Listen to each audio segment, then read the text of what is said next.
Hi, this is Tony Segro, and today I'm going to do a video on utility poles. Okay, now these aren't the telephone poles that you might see on an HO layout or whatever, but these are the utility poles. These are somewhat higher, and I'll go through some of the parts that we're going to use, materials, and I use evergreen mostly, but I mean there are Playstruck is also another company that makes styrene parts also. We're going to use evergreen part number 225, which is 5/32 tubing. Okay, and that's going to be the pole itself. And I do my pole 6 inches high, which is about a scale 50 foot. Okay. 0.040 by 0.060 is another styrene part from Evergreen. It's number 143, and I'll put these on the screen for you also. We're going to use that as the crossbars. Okay, the brackets or the bracing for those are 2x4s, which is number 8204. I also, as an option, you can use a 5/32 channel, which is 265, or you can just do another crossbar. Transformers are that's tubing 5/16 inch, which is number 230. And I usually cut those a 1/4 inch high. There's also a little tube that goes down that's attached to the pole where the wires go down through. It's like it routes the wires down toward the power supplies and stuff. I use 1/8 inch tubing, which is number 224. I'll use angle brackets, which is number 294.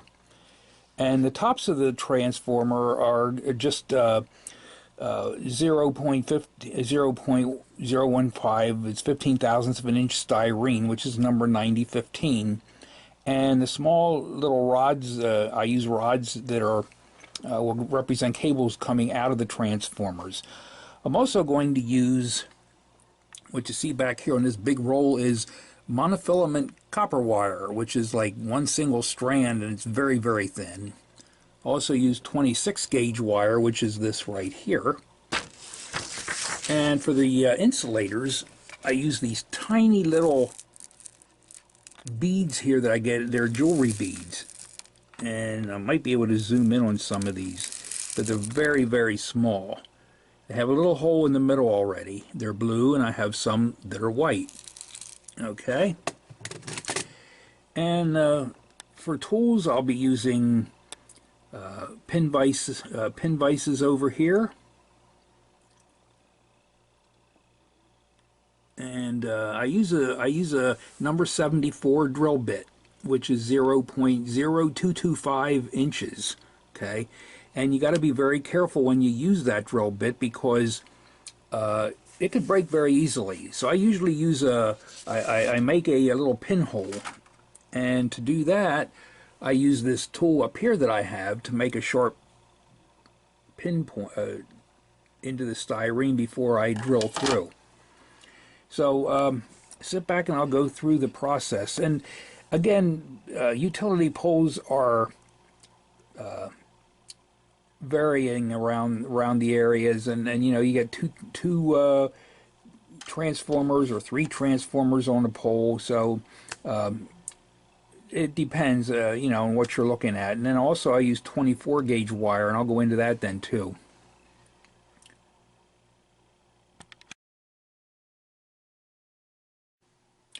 Okay, the first thing I did was I took my 5/32 tubing and cut a piece at 6 inches long. Okay. Second, then I took the 040 by 060s and cut 2 of those, and I cut those 1 3/4 inches long. And you'll notice a little black mark there. That mark is at the halfway point, which comes out to be about 7/8 of an inch. Okay. Now, these poles are smooth right now because they're styrene, but I want to make them wood. So I have to give them some grain and some distressing and stuff like that. The same with the crossbars. And I do that with just taking sandpaper. I just take the tube and just, you know, rub it with sandpaper really good, and cut that, you know, put some texture into the pole to make it look like wood. And when I paint it, it'll look like wood. These little pieces here are the 294 angle pieces, and I just lay them on the edge of this plate that I got, and I just cut them about 1/8 of an inch with a razor blade. Okay, they're not exactly perfect, but I mean you can see that they're an angle, and they're going to get mounted onto the crossbars. What I do have to do yet is to cut the 2x4s, which are the brackets, and I'll need 2 brackets for each of the crossbars. Okay, I'm going to have to check because I'm not sure if I have the correct size tubing for the transformers. But if not, I might just use tubing that I do have just to demonstrate how to do the transformers. What I did is I remember where I made those marks on the crossbars.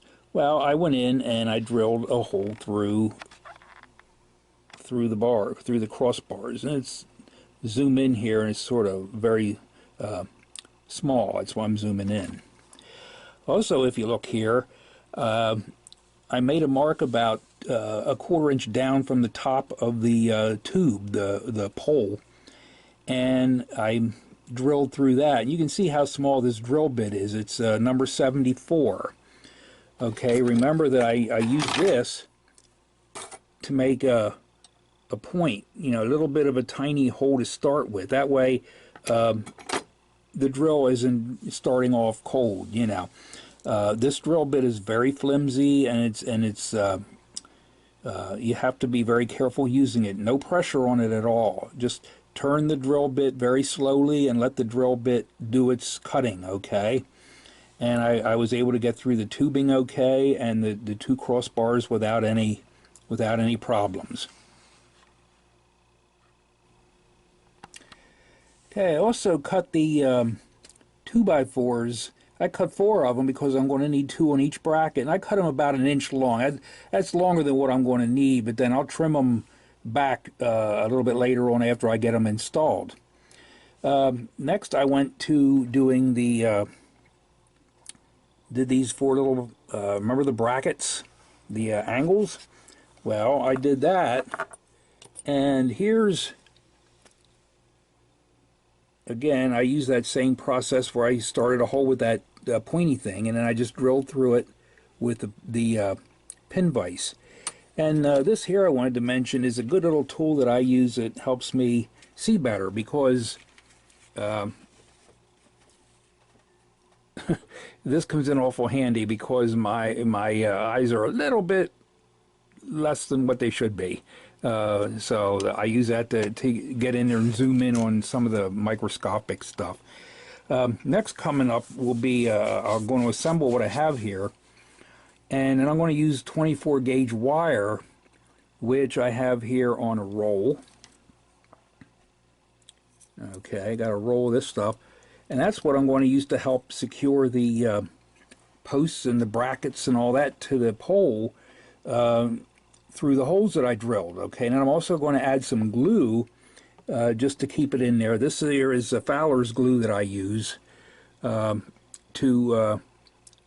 glue the styrene pieces in.